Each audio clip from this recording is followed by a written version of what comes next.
Good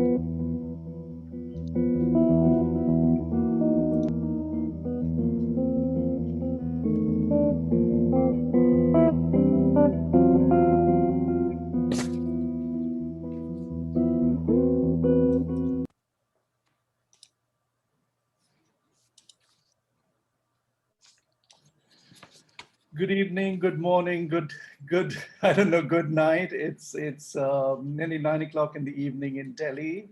I'm Sudeep Sen. And I'm Fiona Sampson, and it's 4 o'clock in the afternoon on the borders of England and Wales in the UK. And Don is based in Pittsburgh, or is it Washington, DC, and he's doing the tech. And welcome to the show. This is our 6th episode of season 1. And we have Paul Hetherington, Miss Elenkova, and Miloš Djurdjević. And it'll be Paul to kick off the show. Paul, welcome. And let me just read out your formal bio first. Paul Hetherington is a distinguished Australian poet who has published 15 full-length books of poetry and prose and verse novel, including the co-authored epistolary prose poetry sequence, Fugitive Letters. Paul undertook an Australian Council residency at B.R. Whiting Studio in Rome in 2015 to 16, and has won or has been nominated for over 30 national and international awards and competitions. He's Professor of Writing in the Faculty of Art and Design at the University of Canberra, Head of the International Poetry Studies Institute, IPSI, and joint founding editor of the journal Axon, Creative Explorations. He founded the International Prose Poetry Group in 2014. With Cassandra Atherton, who is also in the house. He is co-editor, co-author of Prose Poetry and Introduction, which was published by Princeton University Press in 2020, and also co-editor of Anthology of Australian Prose Poetry, which was published by Melbourne University Press, 2020. Paul, I know it's past midnight, but a very, very warm welcome. It's hot here, I know it's winter there, but delighted that you are part of this program. Welcome. Thanks very much, Sudeep, and thanks Fiona and Don for inviting me. It's wonderful to be here. It's nice and cold, so it's lovely to have the warm welcome that you've given me.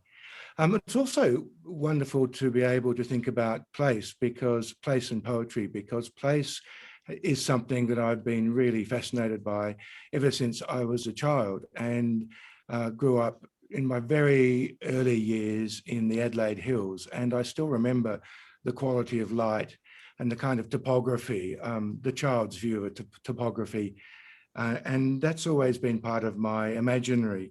I wanted to start today by reading just 3 parts from a sequence called Writing the Country, which was a bit of an attempt to come to terms with the Australian landscape and also its history. I mean, when I was growing up, white settlement was a phrase that was used a lot.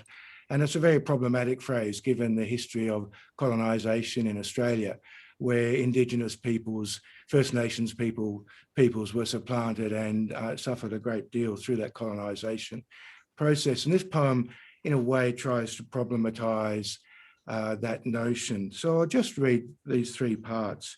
Part 1. Outside the window, branches bend and cross. Last night's gale banged them on the glass and past their mesh in a gash of light, a pool of dark where lightning splashed the grass. You clatter pans and dishes, and inside the stove's deep warmth hurries water to the boil.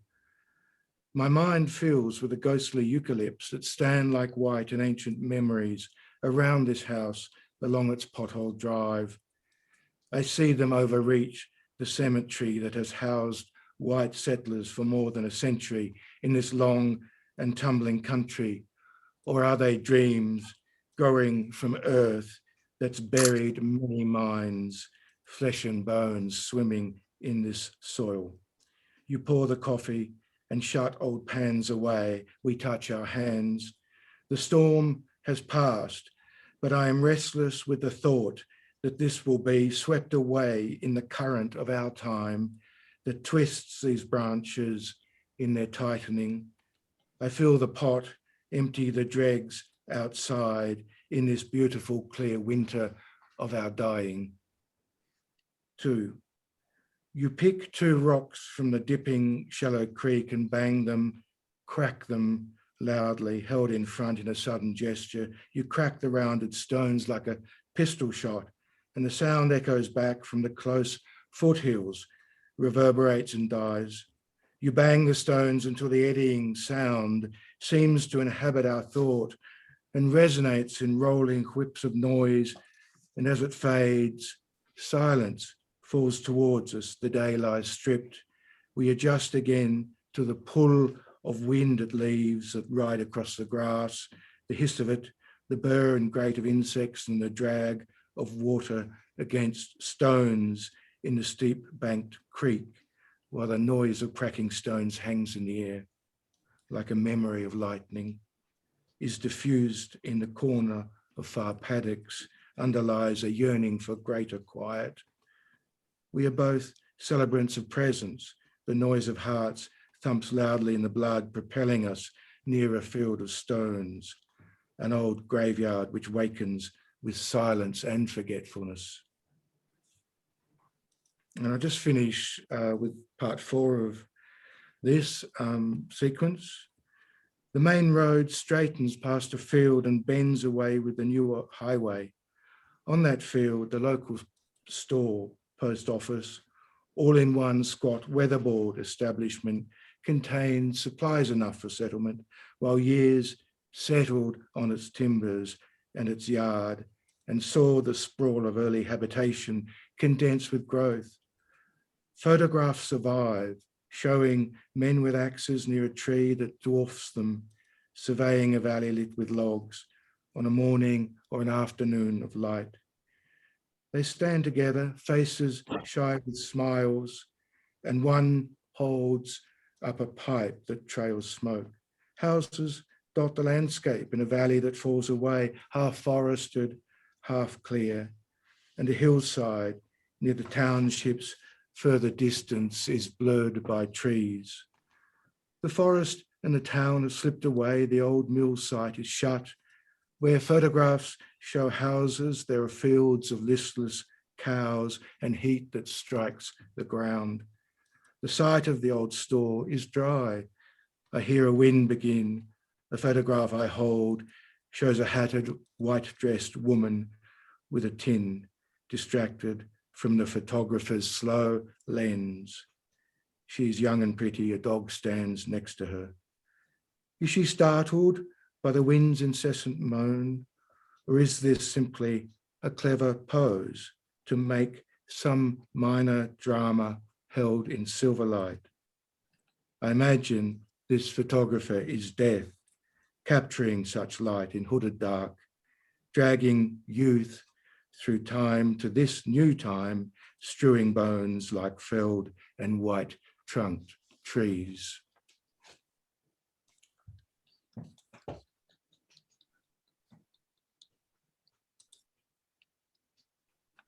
So I'd like to I'm aware that I'm reading for about 12 minutes, so I just wanted to touch on a couple of other concepts of place. And this poem, Monterey Cypress, is sort of back in the space of childhood, which has, as I mentioned, has been really rich in kind of my imaginary life as a poet. And I'll just read it. Monterey Cypress. At the bottom of the oval, the twisted Monterey cypress was a green-fringed, broken corkscrew where we climbed to hide from the furious history teacher. He was looking for the culprits who chalked liar on the board after he'd praised America's cause in Vietnam. Next to it, we buried childish, risque comics. Nearby, a broken drain drizzled a stale aroma like old washing up on the frothing soil. and the curved tongue and groove of the gardener's shed leaked smoke and whiskey smells. Under that Monterey, we found a clump of mushrooms, Agaricus bisporus, growing in the grass, upturned pale boats, bulbous, taut umbrellas with tender brownish struts. And you at 12 plucked 5. Sauteed lavishly in butter in a shimmering, smooth black pan, releasing and gathering their copious, staining moisture, the woody, earthy flavors soaked our crunchy toast. Only afterwards did we read that all too often, Amanita, the notorious destroying angel, was mistaken for Agaricus, even by experts, an imposter with its own exquisite taste, purveyor of organ failure.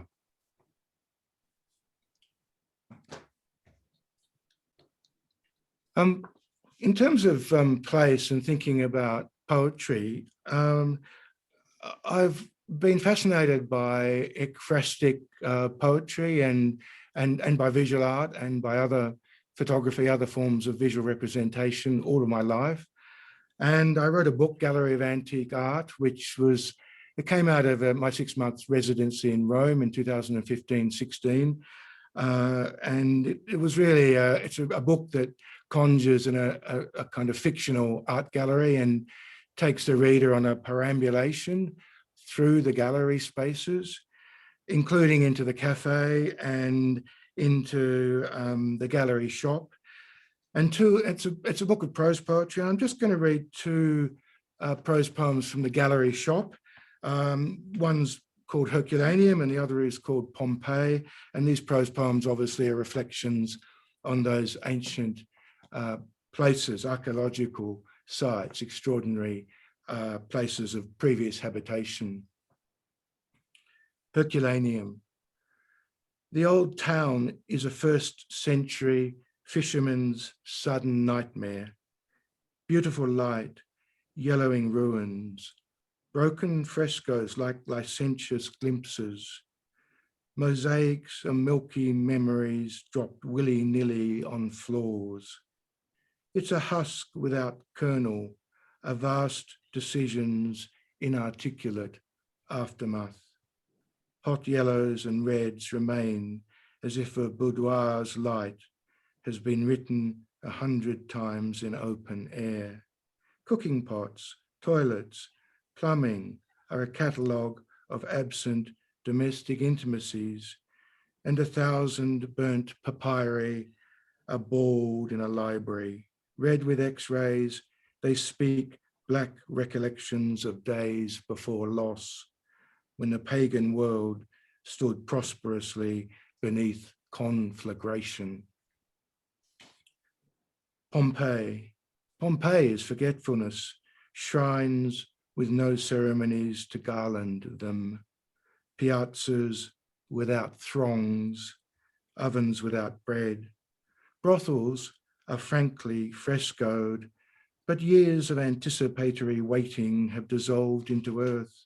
Painters inhabit fragile works, rubbed by backpacks of tourists, and makers of mosaics have long since given up abraded delicacies of their hands. So many patterns to left and right of straight-lined streets, so much candor in buildings without roofs, air tunnels through bedroom, atrium, hortus alike, alien words rebound from buildings. What's left are intricate structures of mind. Follow them and find yourself lost on rutted stone. Hear shouts of the future, heavy as raining pumice overlaying your life.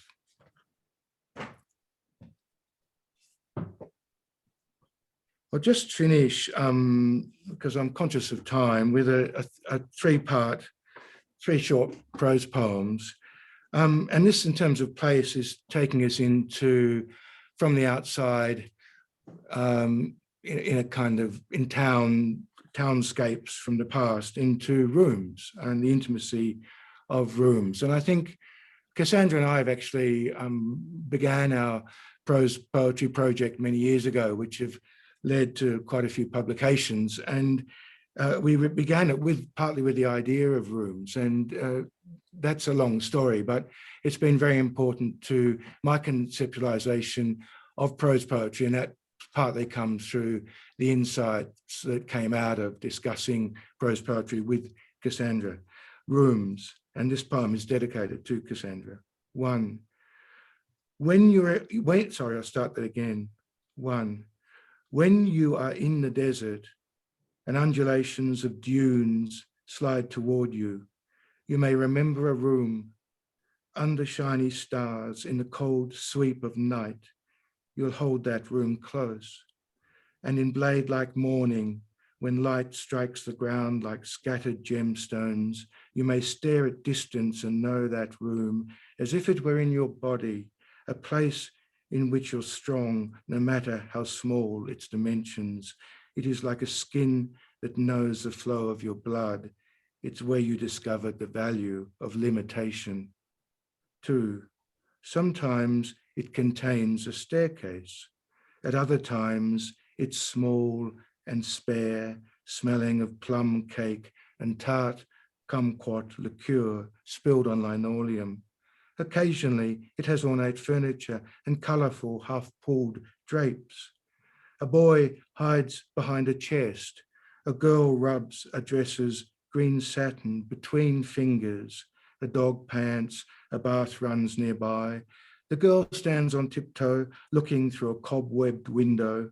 Later, the boy sucks the inside of her thigh, and she holds onto his hair. Sometimes the room is elongated.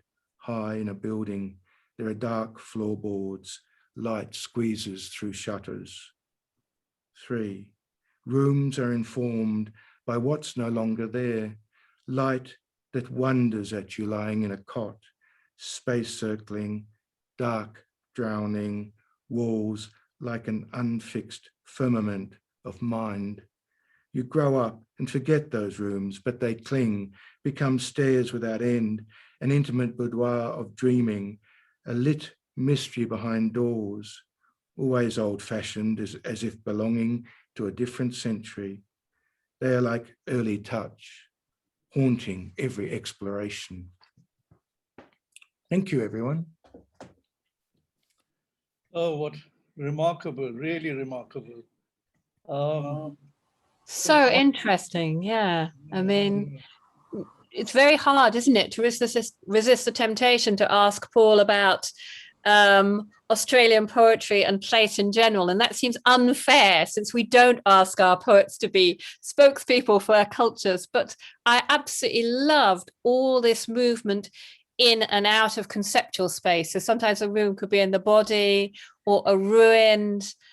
The ruins of Pompeii are intricate structures of the mind. It's so extraordinary, that kind of cubic imagination, cubic way of thinking about thought, actually. Yeah, well, I mean, that's a really lovely question and comment, because for me, spaces and places and the whole idea of location happens in that intersection, the kind of in-betweenness of actual place and mind and sense of habitation, that kind of abstract notion of habitation and belonging. So that's absolutely right. That's how I think of a lot of my poems. That kind of co-creation of place between us and the place we're in, or the place we remember, like your Monterey Pines poem. Yeah, for me, I think it's also every place has its previous places and its potentially it's the places it may lead into. I've always thought of place as a kind of a dynamic situation, I guess, where, say, particular rooms are part of a journey through a set of rooms, and that journey is kind of metaphysical as well as actual. And I partly locate some of this in memories of the early houses I lived with my parents and my brother and my sister, and that sense that as I was growing older and eventually growing taller, I was moving both away and towards simultaneously. And I've always maintained that sense of being, that being is that simultaneous kind of weird in-betweenness between what is, what is loved often and you feel you belong to, or I feel I belong to, and what is desired and anticipated. It's so interesting. I think in dream life, rooms are so important, aren't they? I always find that when I dream about a house, I'm dreaming about the body, actually. Absolutely. Paul, my introduction to your work has been first through prose poems, unsurprisingly, of course. And I'm interested, I mean, the sort of density of phrase making is astonishing. Just how packed your small spaces of these little rectangular or square looking poems. Stanzas that mean rooms, yeah. But tell me, because I was also reading your novel Reader and Senses, the two, I had those two, and they're very different from these poems, of course. But initially you started today's reading with technically poems, or what is called poetry, visually. And then you moved on to your sort of speciality space, which is prose poetry. Now, having read both, where and how do you decide what is going to turn up as a prose poem and what will be poetry? Because it's a very, very fine line. I can see both avatars being successful in either or situations. Yeah, that's a really interesting question, and there's sort of a long answer which I won't give today, but the short answer is that since late 2014, I've been mainly writing prose poems, and I've been doing that mainly because I became fascinated with the form and it opened new creative possibilities for me. I started to write different kinds of things, but occasionally I do have an idea, a poetic, idea or inspiration or an imaginative quirk that wants to be put into writing, and it still demands a lineated poem, and then I will follow that instinct.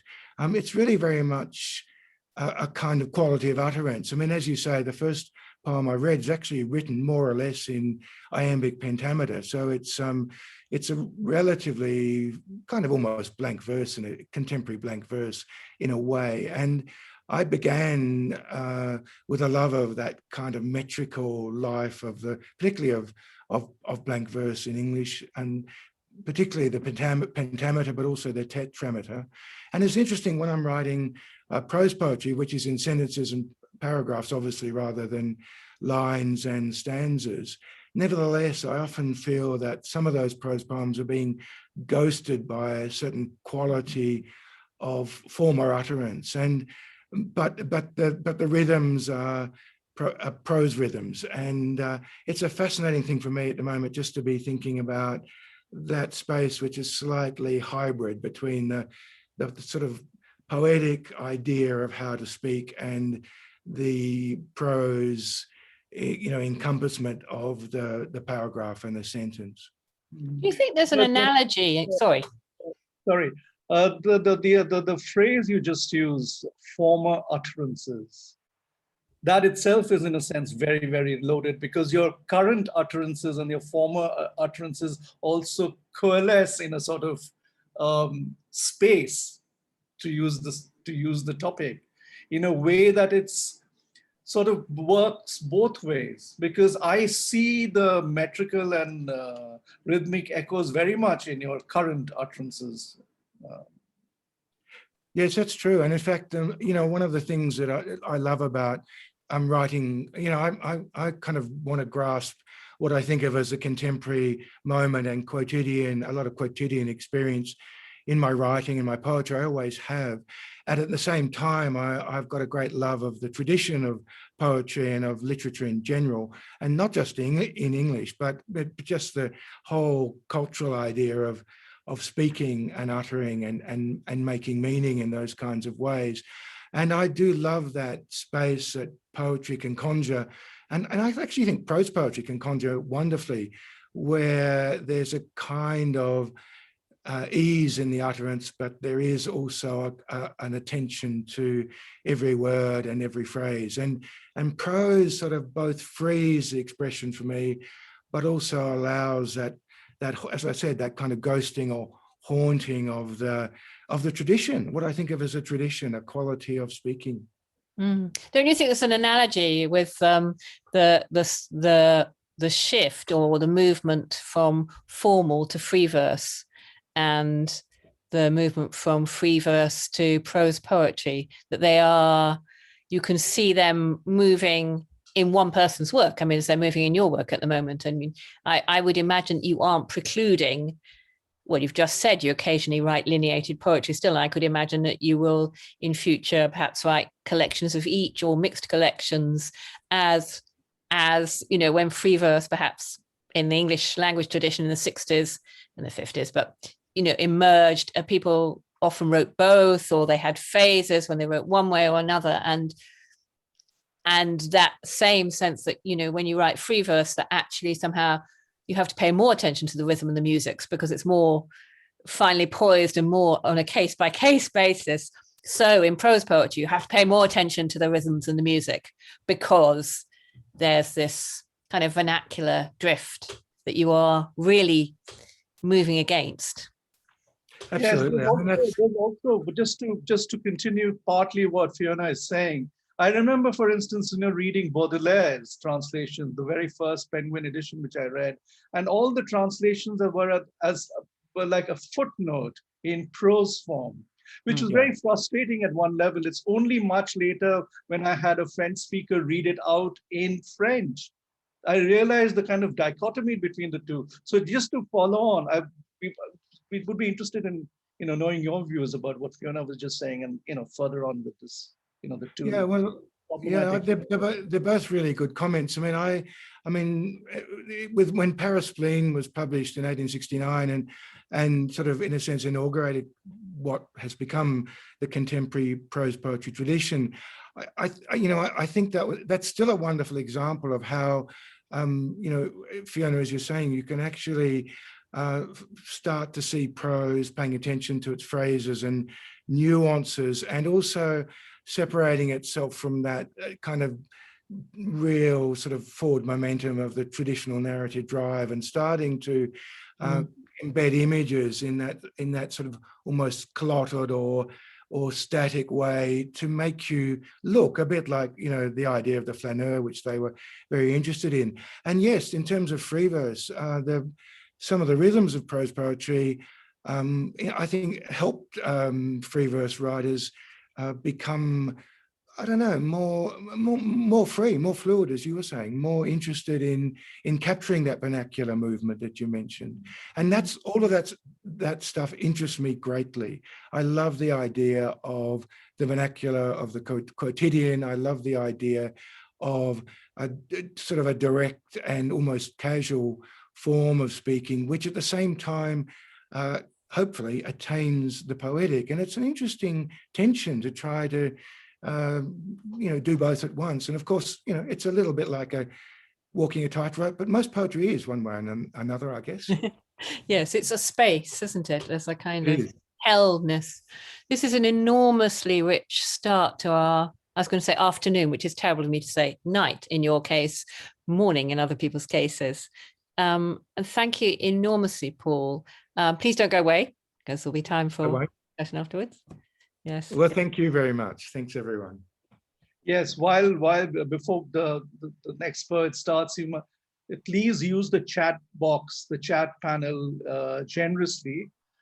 Don has just put an interesting article. One of his teachers, or his teacher, PhD supervisor, was Denise Levertov. And she's written on prose poetry, but what she calls an organic form. So yeah, please put your books, anything that strikes you, because all that is also available to all of us in real transcript. So it's very, very useful when we revisit it again. But yes, thank you, Paul. And we can go on and on about this, but yes, now it's Thank you. Oh, thank you. So it's a great pleasure to welcome Tsvetanka Elenkova. I've met Paul only once, and that was at an installation called The Charms of Frankenstein in a London museum. But I've met and read the work of Tsvetanka many, many times. It's been a huge privilege in the past to be translated and published by her. But above all, I'm absolutely in awe of her incredibly lucid verse. And Tsvetanka, I'm going to read your bio note to introduce you. Tsvetanka Elenkova was born in Sofia in 1968. She's published 6 poetry collections and 2 books of essays, Time and Relation and Bulgarian Frescoes, Feast of the Root. Her poetry has been translated into 15 languages. Her collection, The Seventh Gesture, has appeared in English from Shearsman Books, French and Serbian, and Crookedness has appeared in English, again with Shearsman Books, and French. Her work has appeared in the magazines Absinthe, ILQ, Modern Poetry in Translation, New Humanist, Orient Express, Poem, Poetry Review, Massachusetts Review, Zolan Poetry, and Europe, among others. She's been a guest at numerous literary festivals, including Čoltenoce in Serbia, Crowdonimus in Germany, Lodève, France, and Poeteka, Albania, Struga, Macedonia, Tinos in Greece, and Villanica in Slovenia, and has taken part in translation workshops in Istanbul and in San Simon in Galicia. She's edited the anthology At the End of the World, Contemporary Poetry from Bulgaria for Shearsman Books, together with the magazines R. Maria and Europe 2001 in Bulgaria and Helios in Greece. Her last poetry book, The Seventh Gesture 2, was nominated for the Ivan Nikolov National Prize for Poetry and the National Poetry Award Nikolai Kantchev. In 2019, she received the prestigious literary award Pencho's Oak for the body of her work. Her translations include poetry by Raymond Carver, Rosalia de Castro, Bogomil Juzol, Chus Pato, Luis Pereiro, and Manuel Rivas. She is a doctoral student in theology at Sofia University, working on mysticism in the poetry of St. Gregory of Nazianzus, and she's editorial director of the publishing house Small Stations Press. It's a real joy to welcome you, Tsvetanka. Thank you for joining us. And you're muted.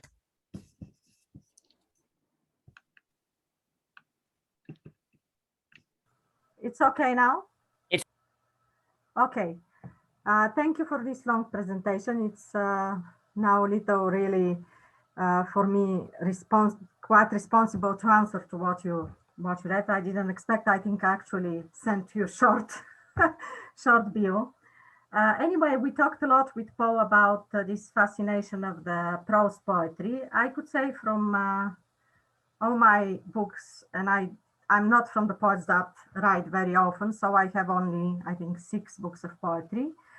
My 3rd book of poetry is a book with prose poems. In comparison with the other books who always have the body, and I work first the idea of the body appeared to me, and then I work on the poems like Magnification 40, my last book, which was a work on the samples seeing under the microscope. And on waterfalls, seeing with big zoom of the camera and the faces that you see. That's why it's called Magnification 40, because in both cases I use 40 for camera and for microscope. The Seven Gesture, from which I will read now, is a book that actually appeared, the only one book of mine that was not a project, was not entirely worked, but the poems appeared very spontaneously. And sometimes in the different places, I could be in the train even, or I could be in the tram, even worse, or in the car, even just stopping the car, the poem appears. And what for this book, I didn't thinking like that to happen, is that all the poems were one and the same length. Of course, it depends when you put in the book. They could be 9 lines or they could be 7 lines. It depends from how wide the book is, how long it is. But all the poems were one length, and it was not a name from my point of view. I could say this is my most successful book so far from the point of view of translation. And I will start with a poem dedicated to my father. It was, my father died, he was an opera singer, quite famous. He was singing in all the world, bass. And he died from infarct, suddenly from heart attack.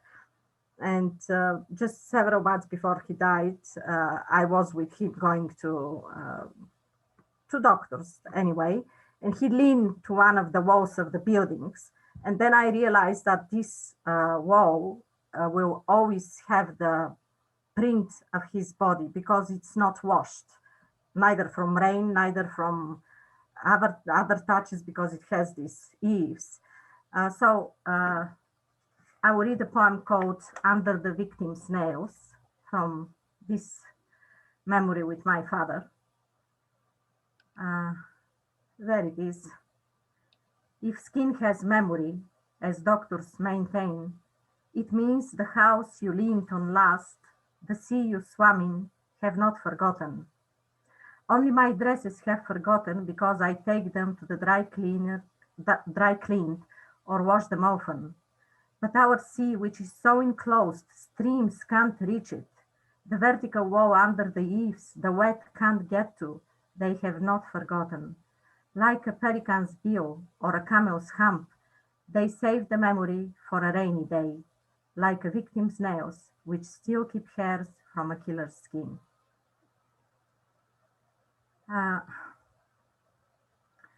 About these poems, they were taught in different reviews that they're like mathematical equations, like gestures. That's why the book is called 7 Gesture. Also, this is the gesture of the icon.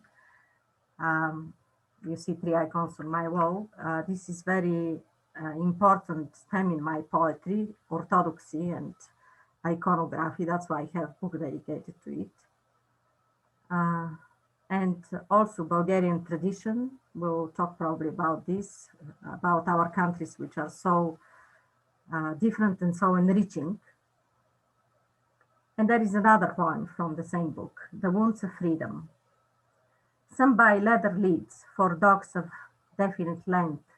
Others prefer automatic leads with a reel.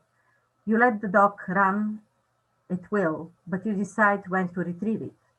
I set mine free, but 2 or 3 times it ran away and came back covered in wounds. So now I set it free, but only in my yard. My dogs house at the squirrels, in the evening at the moon, and when we pile firewood next to the fence, it climbs up and jumps over it, and again comes back with wounds.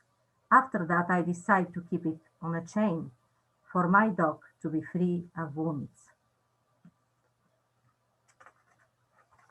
Maybe I should read a poem in Bulgarian, which is called The Spark in Us, just to see how it, again from the same book, how it sounds in Bulgarian. Искрата в нас. Има една жица между бедрата и непцето. Една жица, на която органите са увисени като пране. Панталони с по 2 крачола, курсети, носни кърпички всякаква големина. Когато извие вятър, телта се откача и всички изпадат наведнъж. Има една жица, по която тече ток и в двата й края по едно езиче. Случва се да стане късо съединение, понякога и идват от електроснабдяване. Отварят прозореца на електромера, закачен за стената, проверяват печатите, плащаш, а ако не искаш да плащаш, прокарват ти жицата от земята.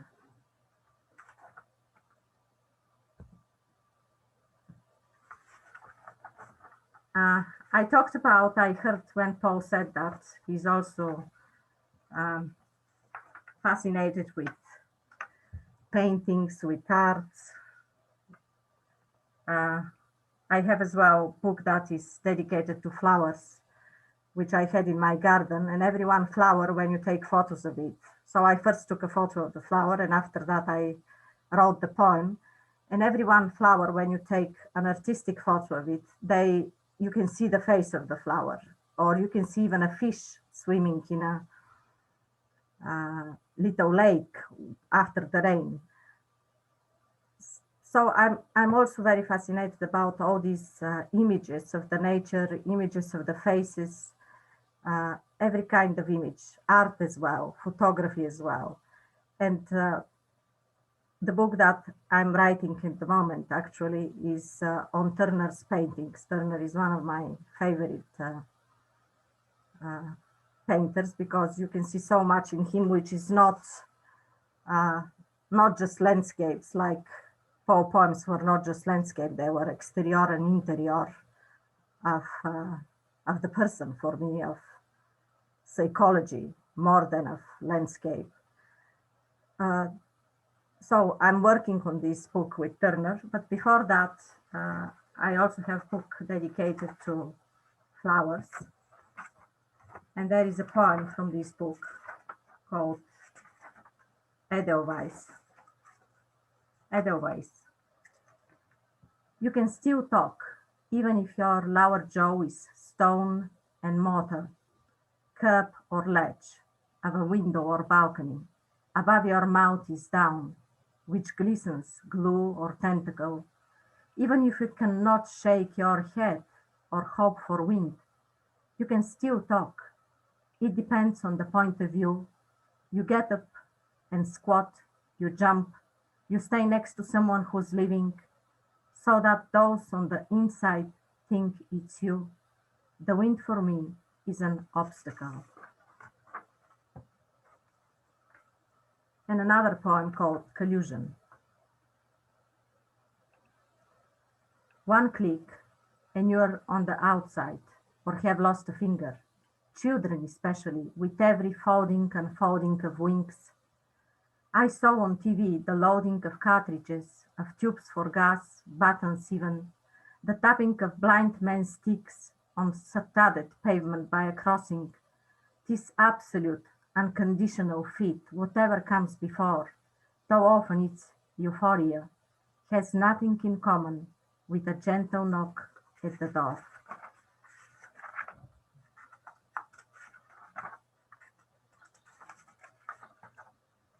And the last poem is from this book that I talk about samples looked under microscope. It was a piece of chocolate that I took and I look at it. And it gives different, actually, samples are very poetic things. You can see whole universe in a little hair or in a little petal, a flower, or even a biscuit. When you put it under microscope, you can see lots of metaphors, different images, all interlinked. So this is the poem about darkness, but it's called Chocolate Dark. It is so black, so hard, you only see the details when you take a bite, because only uneven things capturing the light with their corners, cliffs and ledges like an ice cream scoop permit themselves the luxury of reflecting it. Then you notice the structure, which is not frightening at all, the structure of a flower inside a tree of bite marks. You piece together the pieces and understand how little darkness really is, like paper stuck to a window, like a layer of cocoa powder flour clinging to the side of a glass jar. Thank you.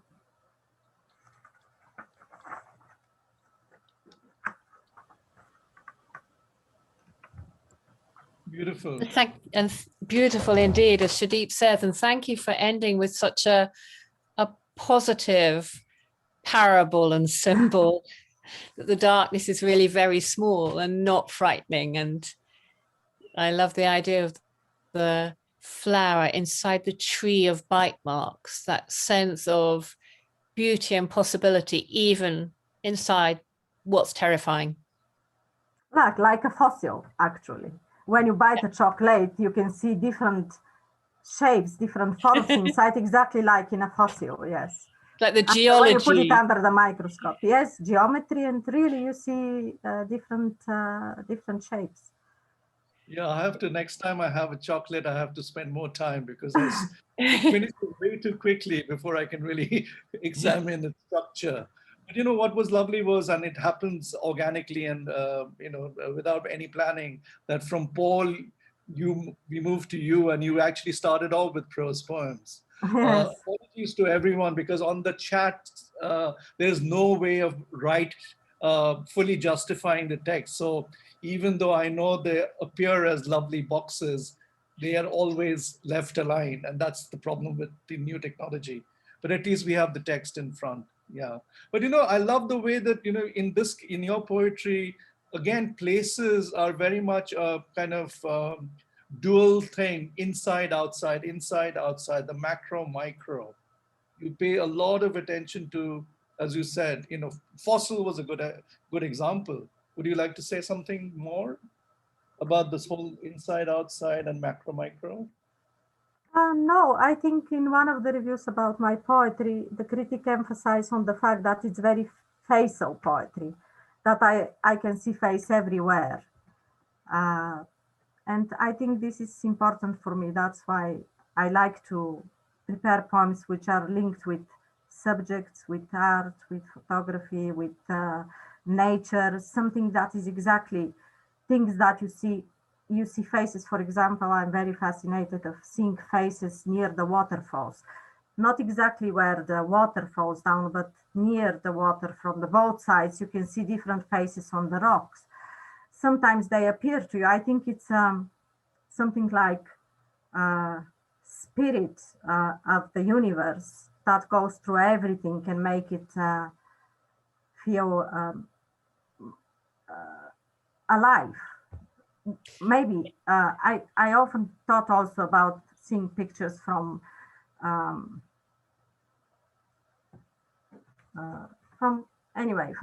Picasso. Yes, I wanted to say we have in Bulgaria a place called Pliska, which is very ancient place with things on the rocks, which old people like sometimes in caves they dig these things and figures appeared.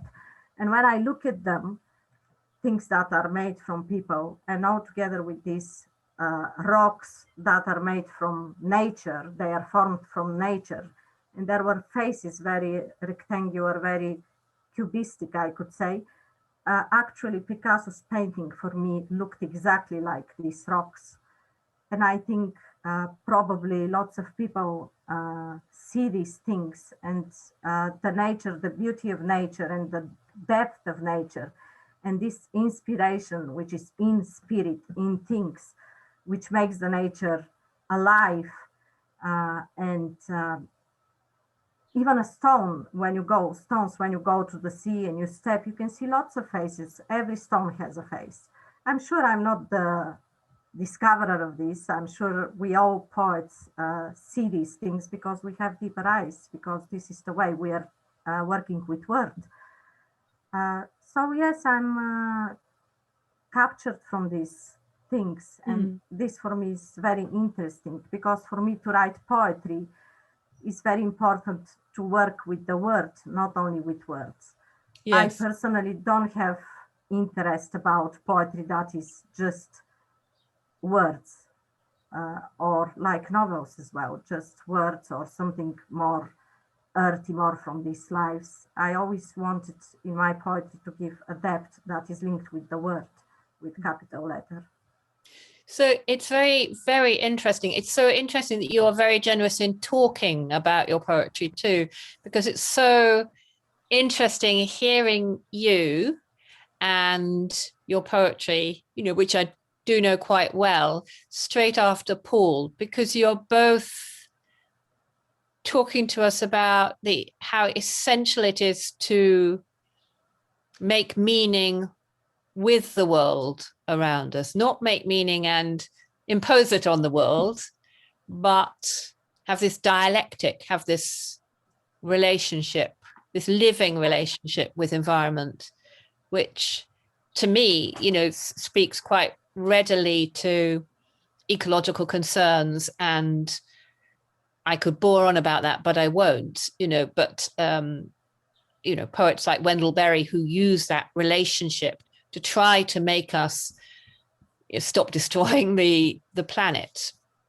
But it's so interesting that you and Paul do something very similar, but so different. In a sense, Paul seems to me to be creating a held, underdetermined space, a space with resonances and memory and possibility, and you are questing and looking for spiritual knowledge. Would that be a fair? I think because Bulgaria is an Orthodox country. Orthodox is not so well known in the West, but this is where we all started with. I mean, Christianity started with one church in the beginning. Lots of the philosophers that work in 4th century, like St. Gregory Theologian, who is Cappadocian, everybody knows this, worked in 4th century, like Clement of Alexandria. I have this knowledge which gives me a lot because of my study of theology.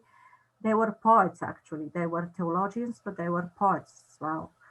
And they influenced me a lot in my thinking.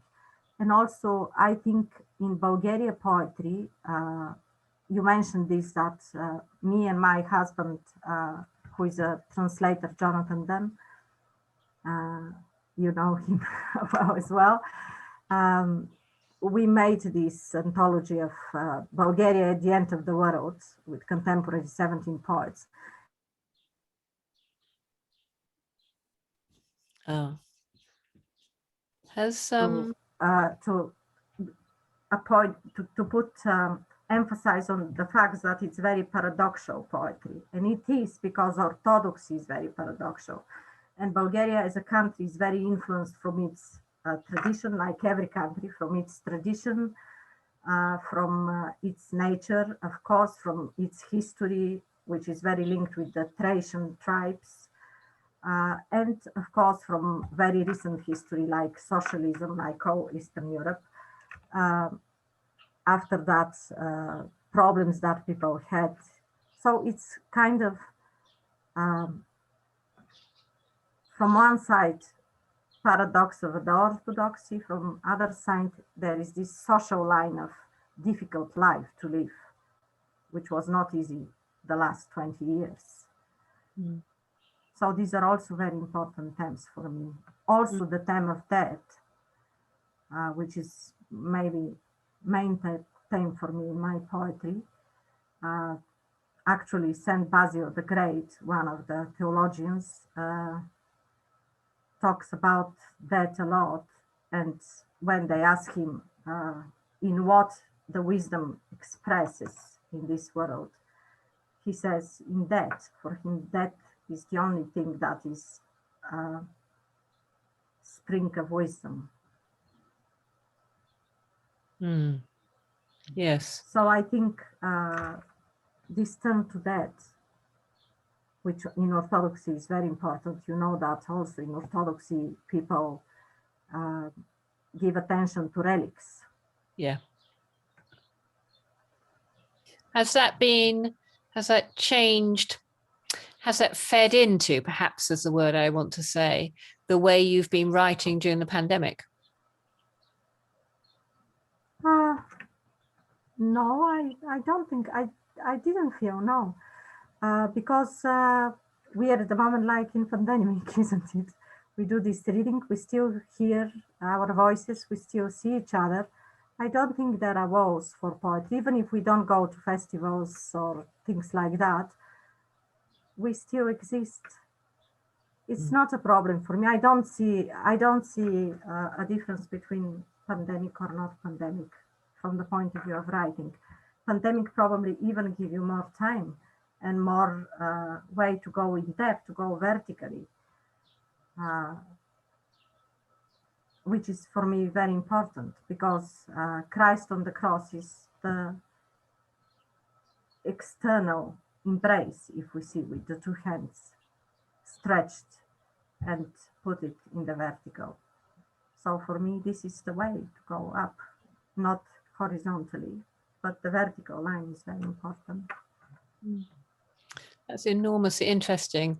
And suddenly everything is very high stakes, isn't it? Thank you so much, Sveta. Please don't go away unless you need to, for such a thought-provoking reading discussion, really an honor. Thank you. Beautiful. Yes. And Sudeep is now, I think, going to introduce Miloš. Yes, I'm going to first, I have to multitask. First, let me paste the bio, I think.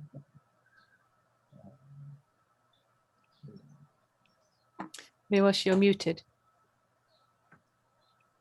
But it's a great, perhaps while Sudeep is finding Miloš's bio, I will say what a pleasure it is now to welcome Miloš Djurdjević, who I first met, I think, in Sweden at a festival, but I've come across him and his work so many times.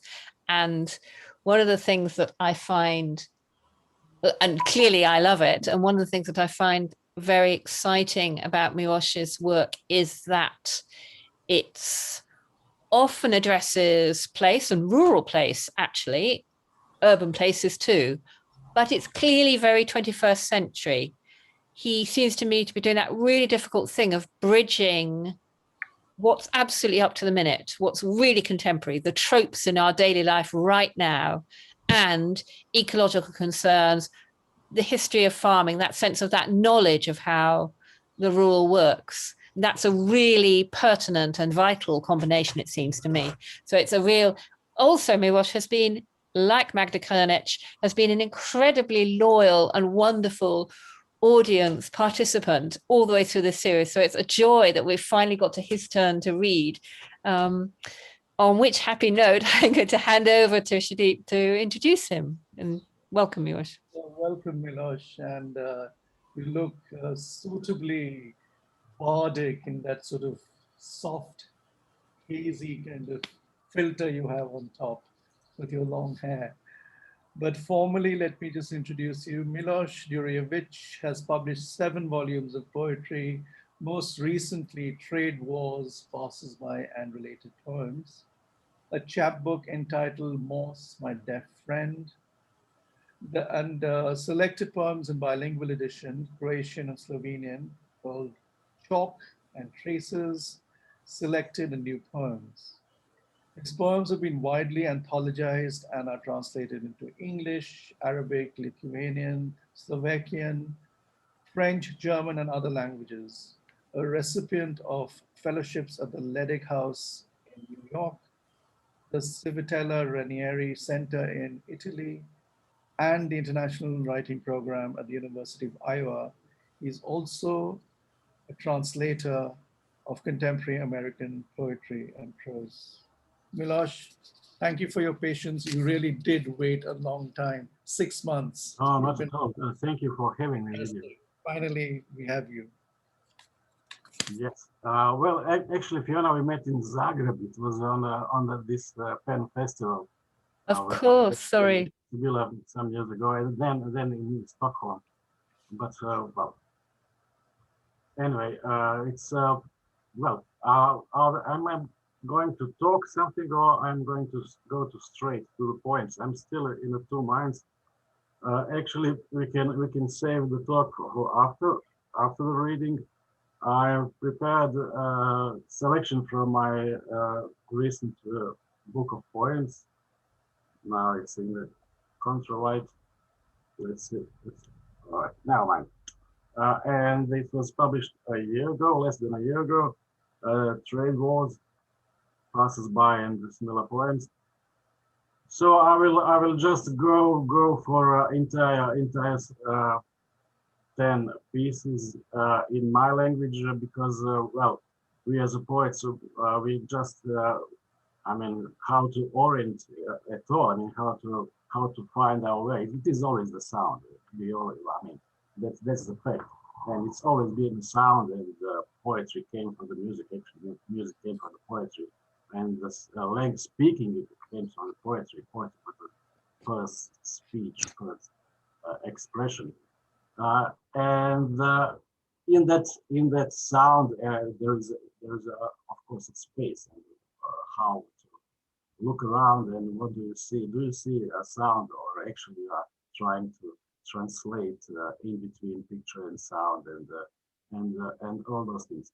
Well, anyway, I will just I hope you can follow my reading. It will be in Croatian because of this little introduction on the sound and poetry. and then we'll go for the translation, which well, in a kind of another parallel space I did myself. So I translated it myself, well, with some checking, of course. But actually now I'm like in a split personality. Here I'm author of poets and my translator as well. So okay, let's go. First poem is entitled in English, and it's after one silly painting from very famous Japanese artist. Rain, rain, go away. Stojiš u drugom planu, smanjen, sklopljenih očiju, jer ne želiš da te itko vidi pognute glave na uskoj traci. To nije tirovni skica, jeseni zalijeke na podlozi, samo ljepiv kao suvišna poštanska marka. Kad si ispali omotnice, vjesno je plamičak suhog zraka. Plitica u ladici, prozirna i siva, sada vibrira usred ulice, lošna slika uvrće se i zuji na produbljenoj površini drvoreda. Treba li govoriti o ploči jutra, točkastim danima, ako se ovdje u gomili koja titra i presijeva na suncu, brže stari, hoće li me kad zakoračim zaglušiti krskanje ticala i krilaca pod mojim stopalima od hitina. Sortiranje otpada.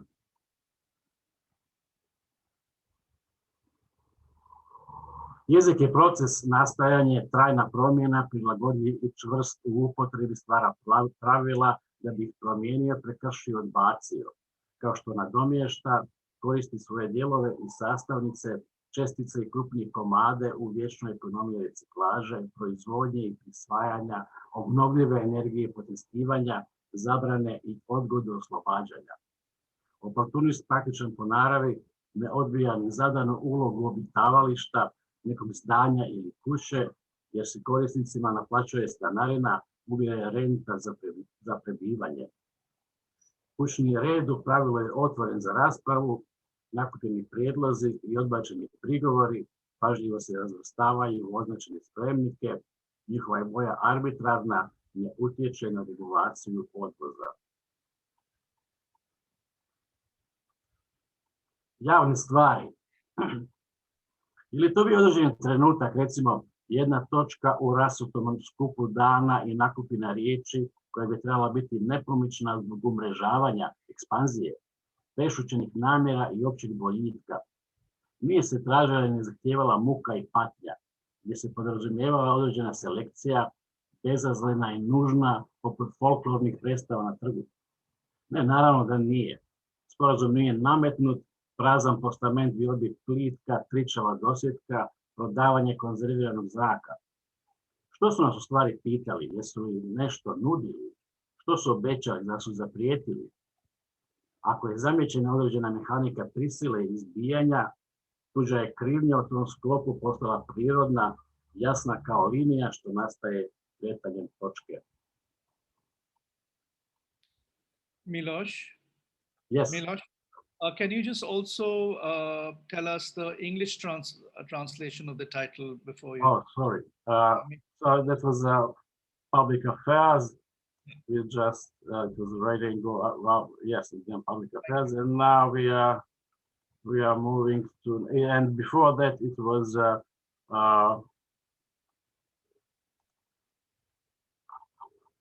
waste sorting. That's right. And now we will go for Inventory. That's right. We will go for yeah, it was public affairs, Respublika, of course. And now we'll go for inventura, inventory. Ako su sjene višak vrijednosti svjetlosti, tko skuplja prašinu nakon podnevne eksplozije? Nebo nikad ne vraća pozajmice. Usvitanje kaplje po svarošenom lišću i peteljkama raskvašanje knjige deložacija. Kolone posrću i brišu se kao i brojke, ali uvijek unatrag. Budućnost se mrvi, rasipa i urasta u meso. Sječivo je u tuđim rukama. Now goes ebb and flow. This is plima I oseka, ebb and flow. That's the next one. Kroz vjetroban jasno sam vidio perspektivu čitavog drvoreda i sve detalje bez jedne pukotine. Ulica je preživala pješake otvorenih usta, sanjarila o pogrešnim skretanjima, škarama na raskršću i drugim aporijama praznog nedeljnog jutra. Semafori su besposleno žmirkali, ravnodušni kao i vrtlari početkom jeseni u Balčiku, kladionica Havana u predvečerje u Varni, iza drugog ugla fotografirao sam 2 žute pruge, okret izloga, bicikliste s kačketima ispred kapije morske gradine, ulične lampe, kako se pale i gase.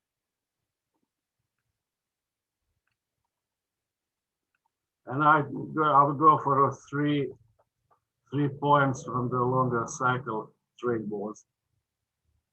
That goes number 4, yeah. Kad se udaljim i zaustavim dah, ne vidim ni valove, ni škape, ni rakovice, kako drobe, školjke i puževe. Oni stružu po pješčanom dnu, u zoru kad se more povlači, plaže obrastaju alge. Lažni galije, čamci bez veslača, zbijeni pod tamnim suncem, pretrpani, prestižu se crni i meki na dodir, kao zračnica kamionske gume. Njihove se dvostruke kružnice sve brže umnožavaju i zatim naglo smanjuju kad opet duboko udahnem stojeći na istom mjestu. A nice 5 after Patterson and Machado.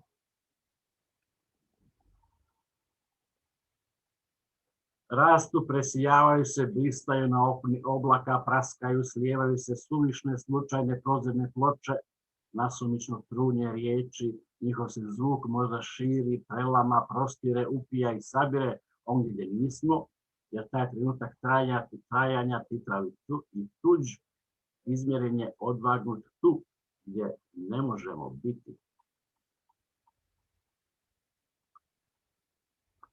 And I see 23 from the trade war cycle.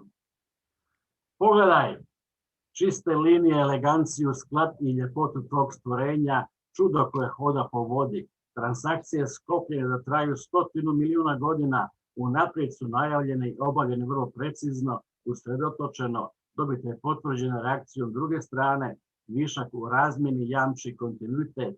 Zbog bujanja života rizik je podijeljen, a mi mataramo rukama i mašemo s novim spravama, jer savršenstvo njihova soja naprosto je nepodnošljivo.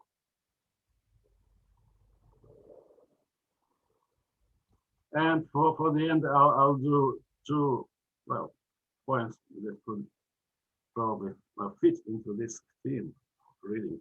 First is Balčik, Ohrid, Kršić.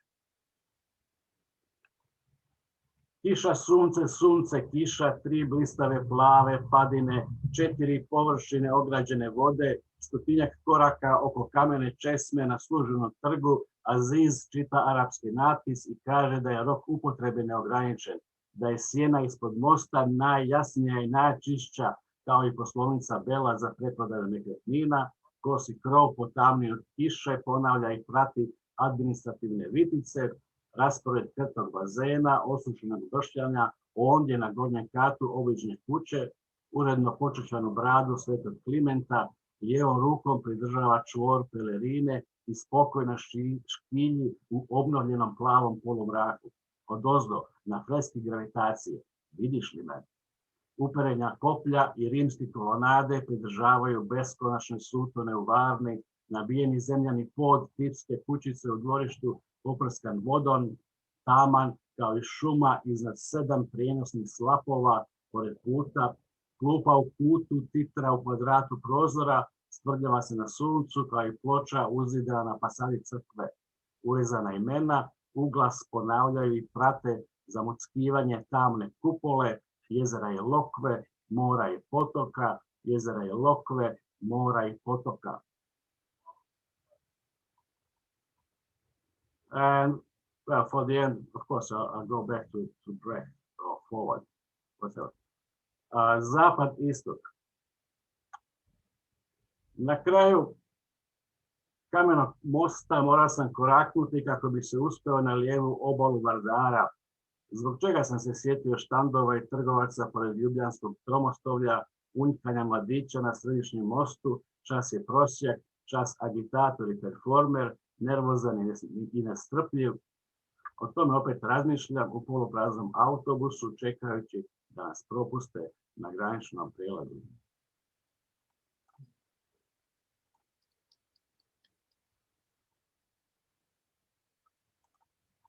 Bravo. Thank you so much, Miloš. I'm grinning all over my face because of recognizing some of these places and some of these cultural allusions. This amazing act of fusion. Now, we were going to read some of these in translation, weren't we? Even though actually we've got them in the book. So I don't know whether we need to or not, but I would really love to request that you explain some of the cultural allusions, particularly actually about St. Clement and Ohrid and the Cyrillic alphabet and Vuk Karadžić and Serbian philology and all of that. But those might not be the things that you want to explain. So tell us what you'd like to do, how you'd like to do it. Would you like us to read some of these in English? Well, I mean, we can go for English for a few poems, just you know, to have you as a native speaker. I mean, Indian, more English than English. In terms of and in terms of the elegance of their English too, exactly. Yes. So I mean, I have like a unique opportunity to have two different English speakers of English language, and I'm of course intruder in that language. I'm bound with my small Slavic corner. You're not an intruder. You're a guest. Yeah, very very generous. Thank you. So yeah, well, it would be a joy, wouldn't it, Sudeep? Shall we read some of these? Yeah. So shall we read, as we said, now I've got them out of order. Here we are. So we'll start again from the top, I think, won't we? Is that right? The ones that you asked for us anyway. Yeah.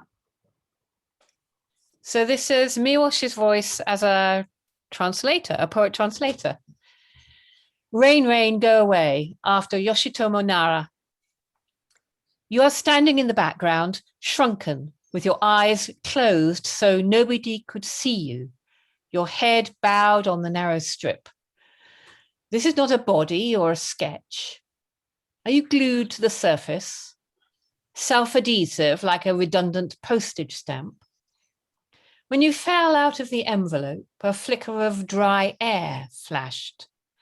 A plate in the drawer, transparent and grey, vibrates across the street now. A flat picture, twisting and humming on the hollowed surface of alley. Should one talk about the morning board, dotted days?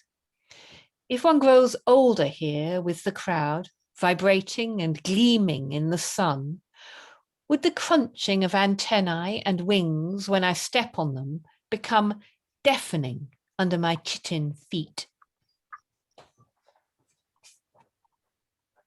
And the next one, I think, was waste sorting. Language is a process, development, permanent change, adaptable and firm. It makes rules in use just to alter, break, and to discard them. In the same way, it uses its parts and components, particles and larger pieces in the eternal circular economy, in production and appropriation of the renewable energy of suppression, prohibition, postponement of liberation. Opportunist, practical by its nature, it will not refuse a prescribed role of habitat, of a building or a house, because users have to pay a rent. A sojourn tax should be collected. House rules are usually open for discussion. Collected suggestions and rejected complaints are carefully sorted in the designated containers. Their colour is arbitrary. It doesn't affect transport regulations.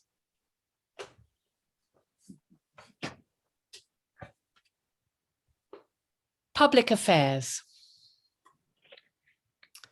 Was it a certain moment, say, one point in a dispersed set of days and clusters of words that ought to be immobile, due to the networking, expansion of unspoken intentions and general welfare.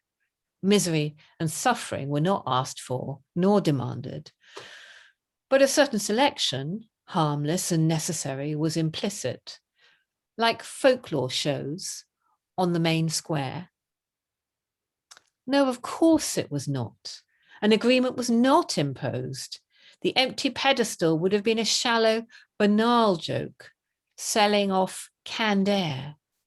What did they actually ask? Did they offer something? What was promised? Did they warn us? If some mechanics of coercion and compaction has been noticed, the guilt of others became natural in that set, as clear as the line produced by a moving dot. And the fourth one I have here is inventory. If shadows are the surplus value of the light, who gathers the dust after the noon explosion? The sky will never return loans. At sunrise, it drips on the withered leaves and stems of the squashy book of evictions. Columns are stumbling and erased like numbers, but always in reverse. The future crumbles and dissipates, cutting into the flesh. Someone else is holding the blade.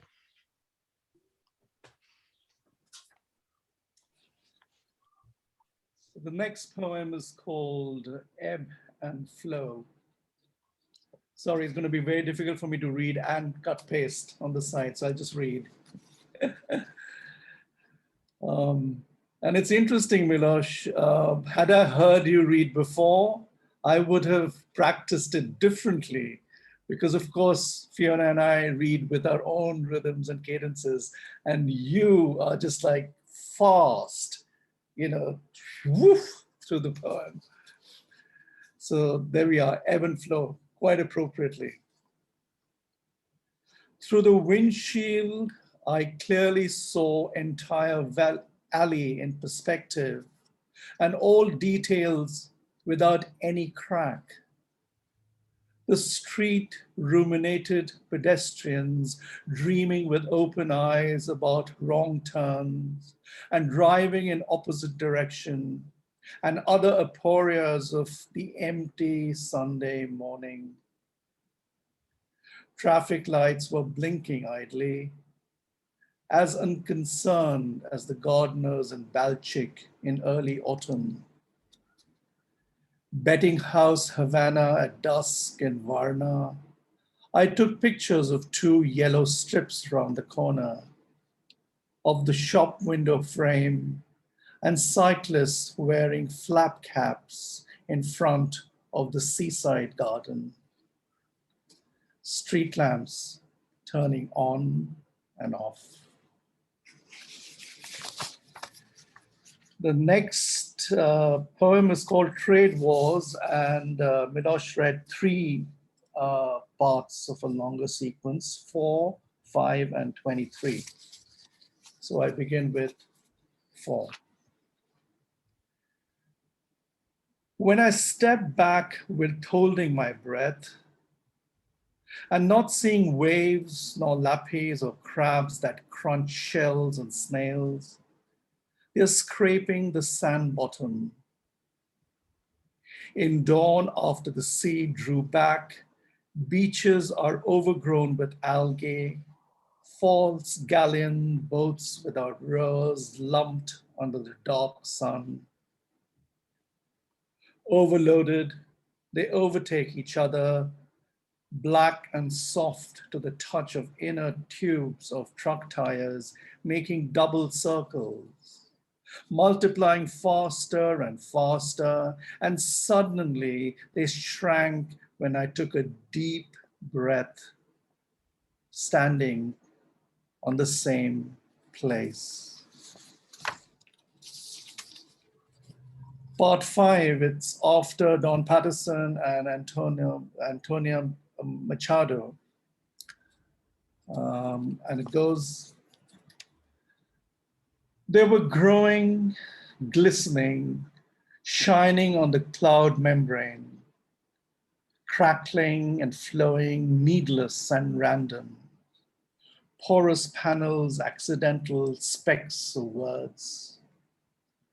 Their sound may be extended, refracted and expanded, absorbed and gathered. Were we not at this moment of duration, resonating and alien is measured and weighted? Here, where we could not be. Here, where we could not be. And the last one, which is number 23. Look, clear-cut shape, elegancy, harmony, and beauty of that creature, miracle walking on the water. Transactions made to last for 100 millions of years, announced in advance and performed with accuracy and precision. Gain was verified by reaction of the other side. Trade surplus is a pledge of continuity. The risk is shared due to proliferation of life. And we are waving our arms and brandishing new gadgets for the perfection of their stock. It is simply intolerable. Thank you. Thank you very much. Okay, then I'll change my case now. I will now read my translations as a translator.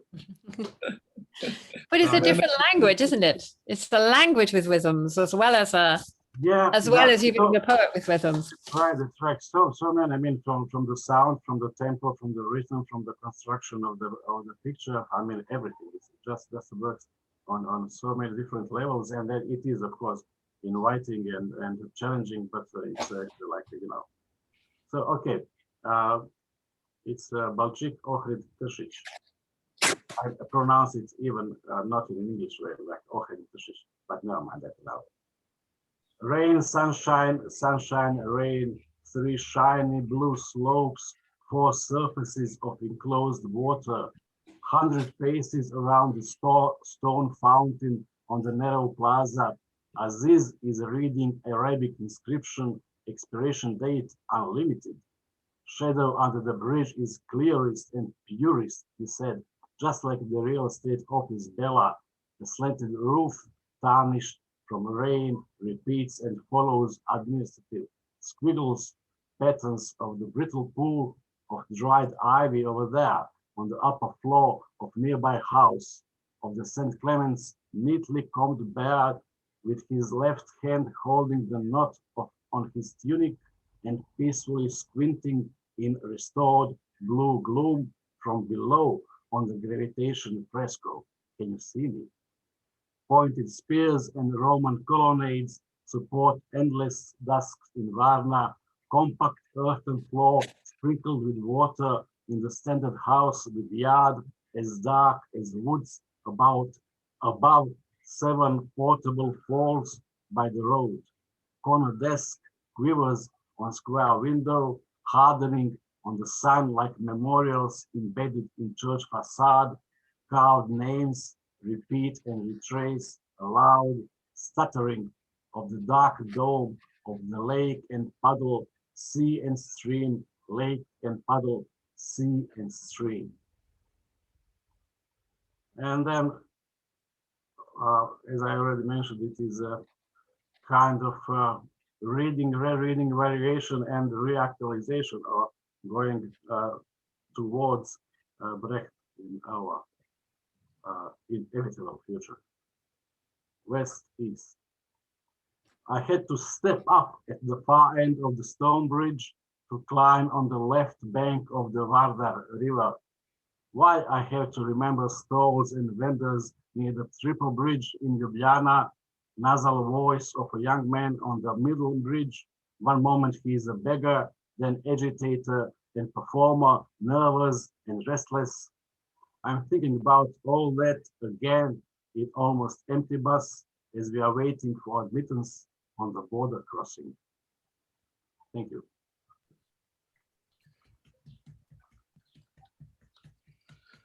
Miloš, yeah, was a clear example of how the rhythms work in different readings. I mean, your own rendition in English, of course, was so different from ours, as is expected, of course. I have a question. Like Fiona, many of these places are very, very familiar to me, thanks to all those lovely festivals in Slovenia and Macedonia and so on. And, you know, these are places which are very real, have touched the walls of many of the places you're talking about. But, you know, when I was rereading your poems, albeit in English translations, I thought, in spite of the fact that you have a very, very dense kind of image-making technique, the poems were almost abstract, like paintings, even though they were very definitely located in a place if you reread them. So I was wondering, is that a conscious thing that you sort of paint this beautiful pictures with very specific things in there? And also parallelly, they are very political, of course. Well, I mean, I'll go from the later part, as you said. I mean, there are like 3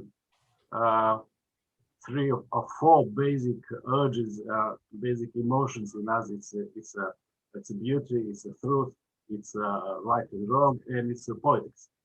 That's all those 4 urges or deep feelings combined make us what we are, make us human. Some more often very not too good human, but that's the way we work. I mean, we think and we try to communicate with others. And as for the poetics, well, it was like a long process how to build up as you very, very good, very generously described pictures. But well, what we are doing all the time, we are dealing with the language, and then with the language there are all those things. We don't, I mean, all those rhetorical devices are just, you know, worn out, and we just can't work to give us direct access to the things we want to say. So it is always yeah, as if I am starting for the first time with almost each poem, not to mention book. So it is like a poetical decision how to construct visual representation, visual part of the poem, but using it with devices that works very differently in my Slavic language, especially, I mean, with all those things during the last 30 years with, you know, new borders and and has your language changed at all? I mean, have you become more aware? Sorry, Sudeep, I muted you because we could suddenly hear what must have been an argument behind you, Miloš, or in the street or something. And I thought it must be Sudeep or I who, anyway, forgive me. So yeah, has your language changed at all? Has it become less Serbo-Croat and more Croatian? I mean, that's interesting. Yes. No, go on. Yeah, that's interesting. I mean, language was one of the first. I mean, of course, it was the first and most powerful tools in a political arena. That goes, I mean, in entire spectrum of politics, from the wars to the how is one supposed to talk, and what words are like not appropriate. You know, there are some like better ways to express it. They're like more Croatian and so on. I mean, similar things occurs throughout the region. So it is.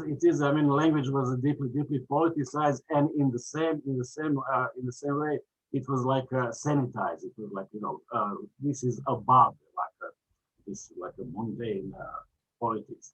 So it was a bit, you know, even harder for writers, especially for the poets. But well, mostly we just ignored because you have to do it. I mean, what, you have to utter. You have to do utterance, as Paul would say. yes, That's right. But there are some changes. I mean, and it is even there are some. I mean, on the basic linguistic level, one can't argue and can't say there are two different languages in Serbian Croatian, of course. But it doesn't matter, and we are living in this. It doesn't matter that it is in this everyday change that is not a change in that everyday. That somehow you can those things are like a very different. And what about the hybridization then, this everyday where American culture is, obviously very present in a lot of what you consume? I mean, it's in Zagreb as it's everywhere. And, you are interested in Anglophone poetry, you're interested in North American poetry. How does that change work itself through? Well, I mean, that's I mean, it's my generation. We grew up in during the 80s, and I mean, we learned the language, listening to the music, songs, and going to the cinema, watching American movies, of course, in British occasionally. But it was our it was like main road to know the contemporary world. And then, I mean, especially during the 80s, this interest grow and goes on and on. And now, I mean, after that, with the computers and internet, now it's even more. It's all those cultural things are even more accessible than before. So it is. I mean, by the way, Carver was a big star here as well. I mean, first by his short stories and then his poetry. I translated and published 2 of his books. His first book of short stories, what I'm talking about when we talk about love, and his last book of poetry, New Poetic Waterfall. And we published him in the 80s already, and then through the 90s, and then later on he became a big star in the region and of the country. So it is, I mean, American, and for me, on the other hand, I mean, on the third hand, for me, American culture, I mean, American poetry is very important, and I spent some years translating and voraciously reading everything American. And how do you feel the fit is between Croatian, between the language and and its thought world, what it can do, when you're translating, and indeed when you're writing your own poetry, and American poetics and American culture? How do they? Is it a happy relationship, or is it a really difficult turning of the cultural wheels? Well, I mean, some things were just like you can't even notice that they were so understandable. You can understand so many things from the everyday experience to the things that are like important or they're not important, or being everything. I mean, just this urge. I mean, it was so close to us. It was, but on the other hand, yes, I mean, there are some things that are like, for example, prose poems that very long tradition in Croatia, even let's say from the late 19th century. And in American, in US poetry, it's something very, very fresh and new, and there are like some boundaries. Like they're just so clear and sometimes difficult to cross. And but what is it like in Croatian poetry then, prose poetry? If it's been there since the 19th century, are the boundaries different? It works. Yes, I mean it's just this like a more simple how to make a difference. I mean, line goes to the end of the page. It goes in a paragraph, and the sound and the rhythm. That means versification. It's not important. It's more. It's like to build up. Some description or go, that was especially in the 60s, go inside, I mean, kind of introspective or kind of abstract things, or try to fuse something you just can't do in prose or not even in poetry. So it is. It was very, very in and very, very popular genre, and still is. Still, now they call it. Well, for a while we call it like a short story, but then I say no, it's not the same. It works different. But now it goes back again. I mean, and some poets are, well, like I said, they're just cheating. They just stretch the line to the end of the page, or just break the lines and say, well, this is like lyrics, poetry. Well, I don't know, but maybe I'm just biased as literary critic. You're a hard man, Miloš. I want to ask you one last question before I hand back to Sudeep and so on, which is, Sudeep picked up on this way that you build pictures, kind of composites in your verse. And I wondered if you could talk a little bit about your relationship with contemporary art before we hand back. Yeah, well, that's something I'm more and more inclined to go after in recent years, and I think I will go because there are so many mutual. I mean, there's so many common ground in between contemporary art and the poetry, and some things that were just scratch the surface, and there are so many inner workings there that they just you can't resist, and then try your hand and see what you can get out of that. I mean, is in a poetry. I mean, this maybe it's just generational things, just to try to avoid rhetorical figures and metaphors and all this like boring things. And then go, but well, I mean, if you go to metonyms, or you go to just avoid rhetorical figures and all those just tools, then you can very easily end up like in some kind of prose, but you don't want to tell it's a prose. So it is like just well, it needs a lot of input and output is very, very abstract. But and there are, and well, to say, I mean, about your question, but yes, contemporary art, there are some, I mean, very, very interesting things I'll try to go after. It is that I mean, as a poet, I mean, you are either part of academia or some kind of freelancer or something in between, trying to cope somehow. I mean, but actually, I mean, the real question is, I mean, as a poets, we actually doing the words, so we are artists of the words. So it is art. It is art of the language, and then you start and go. I mean, through the language and through the all those things that maybe you can have something at the end, but probably not. I mean, in terms of Super. Good. So this is a good place to sort of wind up. I think the whole idea of ekphrasis is common to all three of you, all three poets in this case, and such an important area of inspiration for poetry in general, I think. And thank you, all of you. I think I see so many repeat viewers, which has been wonderful, because this is actually the end of season 1. This was all started off last year as an experiment in the lockdown, trying to get world poets and writers together, something that both Fiona and I are very, very passionate about. And in our own lives, in our own little way, we've done anthologies, editing, travel in these places and brought people together and shared our friends. Apart from the fact that we are good friends and admire each other's work. So this is formally the last program of season 1, but that doesn't mean the festival ends.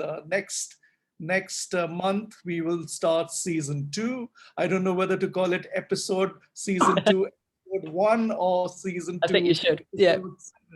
7. Maybe we keep the numbering sequentially so that we know how many episodes we've had. But thank you so much. It was an absolutely stunning evening, night. It's 10:15 at night. I better go and have some dinner. But thank you, Paul. It's Thank in the you. morning in Australia. Yes, the morning. Yeah, thank you very much. Yeah. Yes, thank you, Paul. Thank you. Where are you? I can't see you now. Tsvetanka, thank you, Miloš. Yeah, in another screen. Yeah, thank you, Miloš. Beautiful. Be safe. Lots of love. And Thank you for everyone who's attended. Thank you for our wonderful poets. Thank you, Sudeep. Thank you, Dawn, for driving as usual. And we'll see you all same time, same place next month. Thank you. Bye. Bye. Bye-bye.